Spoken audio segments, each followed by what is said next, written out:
பராசக்தி திரைப்படத்தை இயக்கியதற்காக தயாரிப்பு நிறுவனமான டான் பிக்சர்ஸ் தமக்கு வழங்க வேண்டிய 8.39 கோடி ரூபாய் நிலுவை ஊதியத்தை 12% வட்டியுடன் பெற்றுத்தரக் கோரி இயக்குனர் சுதா கொங்கரா சென்னை உயர்நீதிமன்றத்தில் மனு தாக்கல் செய்துள்ளார்.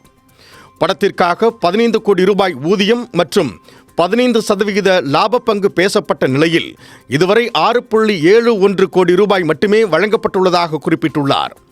அதே தயாரிப்பு நிறுவனம் தயாரித்துள்ள இதயம் முரளி திரைப்படம் ஜூலை 10ஆம் தேதி வெளியாக உள்ள நிலையில் சுதா கொங்கராவிற்கான நிலுவைத் தொகை வழங்கப்படும் வரை அந்த படத்தின் வெளியீட்டுக்கு தடை விதிக்க வேண்டும் என்று மனுவில் கோரப்பட்டுள்ளது.